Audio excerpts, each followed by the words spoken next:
todos, mi nombre es Manuel Gómez Pallarés, soy catedrático en el área de Tecnología de Alimentos de la Escuela Técnica Superior de Ingenierías Agrícolas de Palencia, pertenece a la Universidad de Valladolid y dirijo el grupo de investigación Innograin que está especializado en cereales, harinas y productos derivados. En esta breve presentación os voy a hablar del desarrollo de productos sin gluten, que es una de las líneas de investigación que hemos desarrollado durante los últimos años. Lo primero que me gustaría aclarar es quién debe tomar productos sin gluten. Hay una moda en los últimos años, ha crecido de una manera muy importante el consumo de productos sin gluten, pero hay ciertas personas que no deberían de tomar gluten y son las personas a las que van dedicadas estos productos. En principio, los más conocidos por ser los más numerosos son los celíacos. Los celíacos tienen una intolerancia al gluten, no es una alergia. Hay que saber que hay personas que son alérgicas fundamentalmente a la proteína de trigo. La alergia es una enfermedad, tiene consecuencias más peligrosas que la intolerancia, pero es un grupo mucho más reducido. Y también hay personas que son intolerantes al gluten, aunque se sabe que no son celíacos. Son intolerancias nuevas que todavía están por investigar. En principio, el consejo es que las personas que tomen productos sin gluten lo hagan con una recomendación médica. Lo que hay que tener claro es que los alimentos sin gluten en general tienen peor calidad nutricional que los alimentos con gluten. Además, sensorialmente están peor, no suelen gustar tanto y tienen un coste mayor. Por lo tanto, en general, las personas que se encuentren bien y que no lo necesiten no deberían de tomar productos sin gluten. ¿Con qué podemos hacer un producto sin gluten? El gluten para un celíaco o para una persona de este tipo es una secuencia de proteínas que se encuentra en ciertos cereales. ¿Qué cereales son estos? Los más conocidos es el trigo, pero también la cebada, es el centeno. Y luego hay que tener en cuenta que todos los trigos antiguos, aunque no se llamen trigo, como la espelta, la escanda asturiana, el camut, etc., también tienen esas proteínas. Los híbridos del trigo con otros cereales, aunque tampoco se llamen con esos nombres, también tienen esas proteínas. Por tanto, el triticale o el tritortium, un cereal relativamente moderno y un híbrido entre la cebada y el trigo, tampoco lo podrían de tomar un celíaco o un intolerante al gluten. ¿Cuáles son los productos que sí que se pueden utilizar para hacer esta serie de desarrollos? El arroz es de lo más utilizado, el maíz, el mijo y el sorgo, el té y el fonio, que son menos conocidos pero también son cereales. Luego entraríamos dentro de lo que se llaman pseudocereales, como el trigo sarraceno, el amaranto o la quinoa, pero también se pueden utilizar leguminosas, tubérculos como la patata o la mandioca, los almidones de todos estos productos, etc. Me gustaría destacar que hay dos productos que han estado en dudas hasta hace poco tiempo, que son la avena y el almidón de trigo. En principio, hoy en día están admitidos para el desarrollo de productos sin gluten. La avena parece que no tiene contaminación, pero se ha de asegurar, es decir, hay un riesgo de que haya una contaminación cruzada, y el almidón de trigo, si se elabora correctamente, tampoco tendría contaminación de esas proteínas y por tanto serían aptos para los celíacos. Aquí es muy importante decir que el gluten, a nivel del panadero, es decir, esa proteína que te da unas particularidades muy importantes para desarrollar el producto, no se desarrolla siempre, aunque trabajemos con trigo. Es decir, los productos que se elaboran con trigo no son aptos para los celíacos, pero no siempre se desarrolla una red proteica tan importante para el desarrollo del producto. ¿Cuándo se desarrolla esa red proteica? Siempre que tengamos las proteínas adecuadas, que están en el trigo fundamentalmente, siempre que las hidratemos, tengamos agua, y siempre que le proporcionemos un trabajo mecánico. Por tanto, en los productos como el pan, los croissants, las pizzas, la bollería y en las galletas, prácticamente en exclusiva las galletas María y también las crackers, en esos casos el gluten se va a desarrollar y por tanto elaborar estos productos va a ser complicado si no tenemos el gluten. ¿Cuándo no se desarrollaría la red de gluten?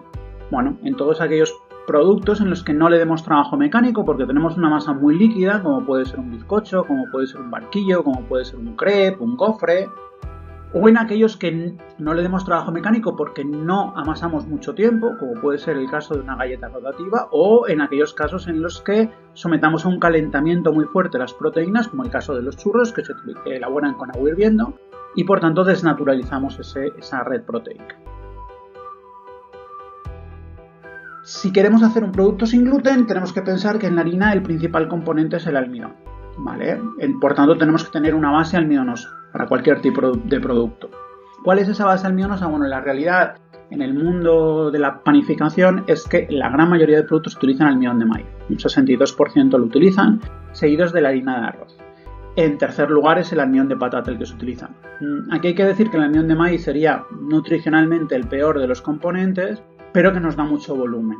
La realidad es que hay que optar por una combinación de productos. El almidón de maíz nos da volumen, la harina de arroz nos mejora un poco la textura del producto, el almidón de patata nos da palatabilidad, nos da una textura mejor. Estas combinaciones pueden tener unos sabores algo raros y compensándolos con otras harinas que tienen un sabor fuerte pero que minimizan, no se notan esos sabores y minimizan los otros, harían una combinación perfecta. Aquí tenemos el trigo sarraceno, harina de mijo tostado, el amaranto, la quinoa, el tef, hay gente que le pone un poquito de harina de castaña. En el caso de que necesitamos un sustituto del gluten, recordamos que bizcochos, muchas galletas y muchos productos no lo necesitan, pero en el caso de los productos en los que sí que se desarrolla el gluten necesitamos un sustituto. Los sustitutos más habituales son los hidrocoloides. Dentro de los hidrocoloides volvemos a decir que lo mejor sería una combinación de varios. La hidroxipropilmetilcelulosa, que es el más utilizado, nos ayuda a conseguir volumen. La goma Santana es el segundo más utilizado a nivel mundial y nos da unas masas que son más húmedas, un poquito más jugosas. El psyllium, el tercer más utilizado, es un producto natural, a diferencia del resto que se consideran aditivos, y tiene una funcionalidad muy similar a la goma Santana. Y la goma de guar, que también es un espesante, también nos funcionaría parecido a la goma Santana. Podemos utilizar carboximetilcelulosa, metilcelulosa, goma de barfín, en fin, tenemos otras opciones. Hay que probar y hay que llegar a una combinación, normalmente una combinación de hidroxipropilmetilcelulosa, goma Santana y alguno de los otros en menor proporción. Dos ingredientes que nos sorprenden en los panes sin gluten, que normalmente no lo tienen los panes con gluten, es el azúcar y el aceite. ¿Por qué añadimos azúcar? Porque en panificación necesitamos fermentar y las levaduras tienen que nutrirse de estos azúcares. Los procesos de panificación normal, los azúcares se generan de una manera natural a partir del almidón dañado por el ataque de las amilasas, pero eso no siempre se produce en una harina sin gluten y por lo tanto tenemos que recurrir a ponerle un poco de azúcar que se va a consumir en la fermentación. Por otra parte, los productos sin gluten suelen ser muy secos, con lo cual para aportarles jugosidad lo que se suele hacer es añadir aceite. No grasa, es mucho mejor el aceite, puede ser un aceite de alta calidad, pero al final es aceite que se incorpora.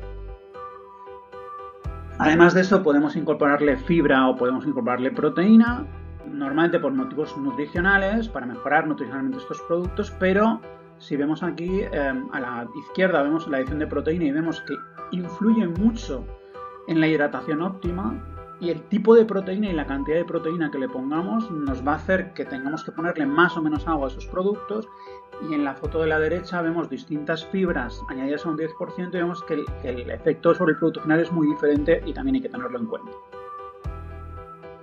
Por último, hay que decir que cuando procesamos productos sin gluten, panes sin gluten fundamentalmente, la hidratación de las masas es mucho más alta que en un pan normal, porque si no, no se expandirían, ¿vale? La fermentación suele ser más corta porque las masas son muy débiles y tienden a caerse, y el horneado tiende a ser más largo porque como hemos puesto más agua, esa cantidad de agua la tenemos que eliminar, con lo cual el horneado también nos cambia.